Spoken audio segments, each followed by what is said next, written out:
লোকসভায় পাশ হলো জাতীয় ক্রীড়া বিল। ক্রীড়া প্রশাসনের পদে ফিরতে পারবেন রাজনৈতিক নেতারা সংস্থার নতুন বিলে। একটি সংস্থায় প্রশাসনিক পদে সর্বোচ্চ 12 বছর থাকা যাবে। 4 বছর কুলিং অফ পিরিয়ড শেষে ফের সংস্থায় ফিরতে পারেন কর্তারা। প্রশাসনিক পদে বয়সের ঊর্ধ্বসীমা 70 থেকে বাড়িয়ে 75 বছর করা হয়েছে, এমনটাই উল্লেখ বিলে। স্বাধীনতার পর ক্রীড়াক্ষেত্রে সবচেয়ে বড় সংস্কার, মন্তব্য ক্রীড়ামন্ত্রী মনসুখ মান্ডভিয়ার। লোকসভায় পাশ হলো ডোপিং বিরোধী সংশোধনী বিল। 4 অফিসারকে সাসপেন্ড করে তাদের বিরুদ্ধে এফআইআর দায়ের করতে বলেছিল নির্বাচন কমিশন, কিন্তু সে পথে হাঁটল না রাজ্য সরকার। নির্বাচন কমিশনের সচিবকে দেওয়া চিঠিতে মুখ্য সচিব জানিয়েছেন, অভিযুক্ত এক এইআরও এবং এক ডেটা এন্ট্রি অপারেটরকে নির্বাচন সংক্রান্ত সমস্ত কাজকর্ম থেকে সরিয়ে দেওয়া হয়েছে। তবে বেনিয়মে অভিযুক্ত দুজন ডব্লিউবিসিএস অফিসারের নামও চিঠিতে উল্লেখ করেননি মুখ্য সচিব। অর্থাৎ রাজ্য সরকার বুঝিয়ে দিল নির্বাচন কমিশনের নির্দেশ তারা মানছে না। আরও চরমে উঠল সংঘাত। সোমবার জাতীয় নির্বাচন কমিশনকে মুখ্য সচিব চিঠি দিলেন ঠিকই, কিন্তু রাজ্য সরকারের যে অফিসারদের বিরুদ্ধে এফআইআর করার বা সাসপেন্ড করার সুপারিশ কমিশন দিয়েছিল, তাদের বিরুদ্ধে কোনো ব্যবস্থা নিল না রাজ্য সরকার। বুঝিয়ে দিল নির্বাচন কমিশনের নির্দেশ তারা মানছে না। কেবলমাত্র অভিযুক্ত একজন এইআরও এবং এক ডেটা এন্ট্রি কর্মীকে নির্বাচন সংক্রান্ত সমস্ত কাজকর্ম থেকে সরিয়ে দেবার কথা চিঠিতে জানালেন মুখ্য সচিব। বেনিয়মে অভিযুক্ত দুজন ডব্লিউবিসিএস অফিসারের নাম চিঠিতে উল্লেখ করল না সরকার।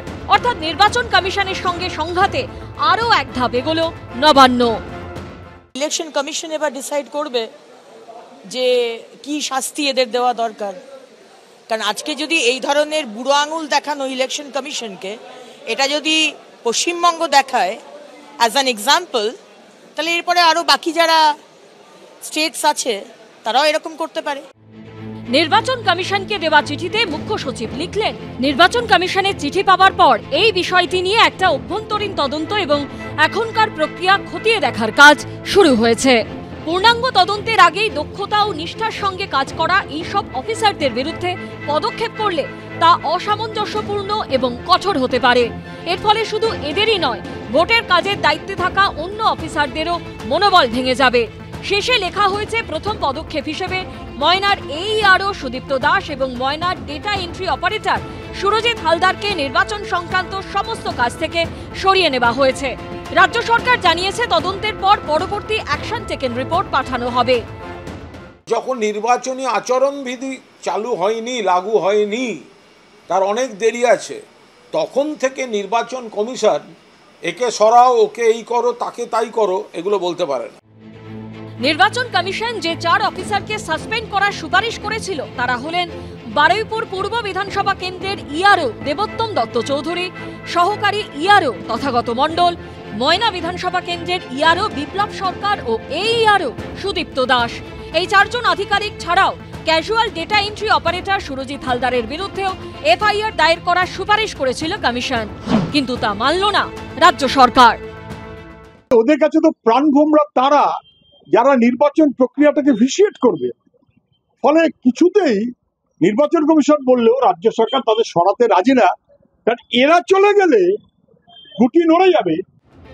রাজ্য সরকারের এই অবস্থানের পর রাজ্যের মুখ্য নির্বাচনী আধিকারিকের দপ্তর সূত্রে পাল্টা প্রশ্ন।